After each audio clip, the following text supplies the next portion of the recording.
Obidati campaign exposes plots to tamper with Irev, issues warning to Inec. The campaign manager of the Obidati presidential campaign in the February 25th, 2023 election, Oseloka H. Obaze, has warned Inec against tampering with Irev as it concerns the Federal Capital Territory. Nigeria News reports that this was made known in a press statement on Saturday signed by the campaign spokesperson Dinron Onifade.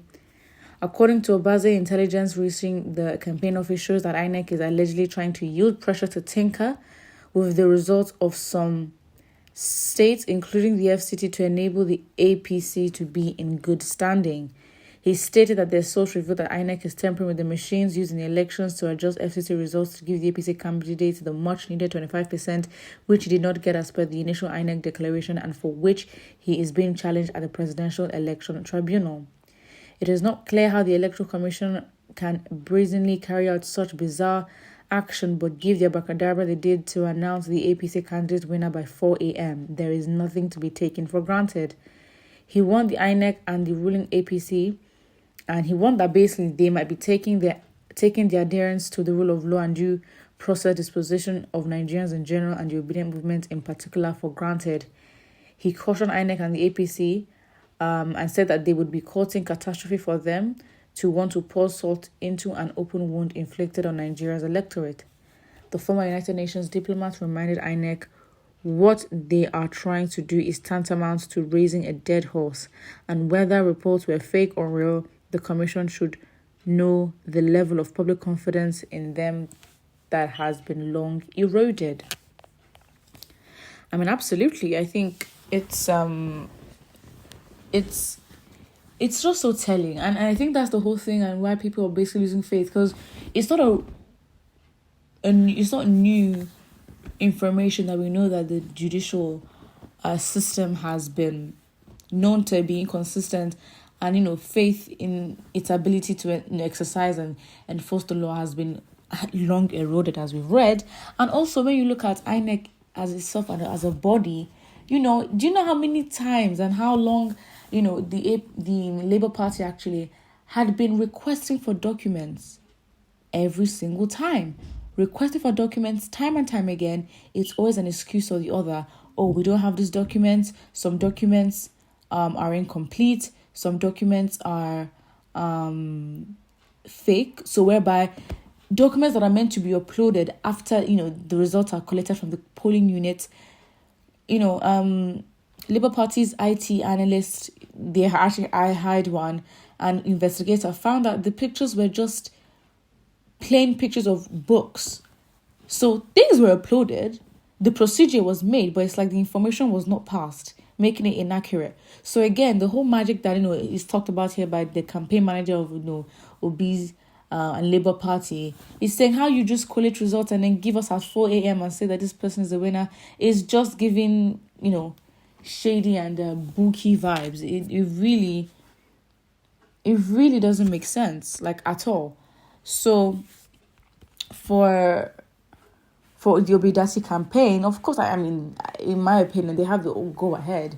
I think it's easy to be demotivated because when your efforts are frustrated time and time again, you can easily just lose it. But I think they should go through the fire and keep pushing, because if anything, we have to push to see the incompetency. Because again, it's the same thing that happened at the EndSARS protest. We push, we then see, oh wow, so you cannot even handle your own people, because when it came to it, that's how we have the Lekki massacre. So in this case, as much as yes, we do want a positive result, that is what we should be aiming for.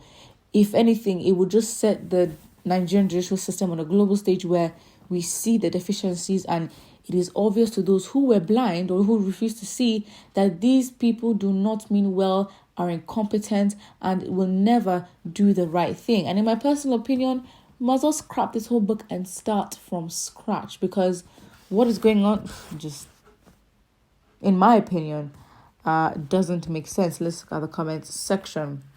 How stupid are these obedience? How will INEC change the result that we all know that Tinubu did not score 25%? How is that possible? Well, that's the thing. Them delaying and actually finding time to possibly and allegedly adjust the figures is crazy. So that should already tell you your answer right there. If you're confident about your results, and that's the thing, it's because INEC has loyalties. INEC has, powers and fingers that be on them, that's grouping them tight. Because as a body, we just want to see that it functions well. We want to see that it actually has integrity. We want to see that the due process is followed. Because technically, INEC is just giving the results. INEC is like, how do you say it? A catalyst, right? A catalyst changes the rate of the reaction. Obviously, there's an influence, but the catalyst itself does not change. An enzyme is a catalyst. It helps your body digest the food, but the way it goes in is the way it comes out. The way it starts in the end is the way it is in the beginning. So it's like, for INEC, your job is not even to have an opinion or support anybody. Your job is just to record results and present them. All we're asking for is integrity. It's as simple as that. But of course, I mean, in Nigeria, you always have to compare the normal with the contrast that we see in Nigeria that is called the abnormal. In Nigeria, most things happen because of failures to speak out on time. INEC, the unfaithful umpire. Well, put what you think about it in the comment section below, and don't forget to like and subscribe.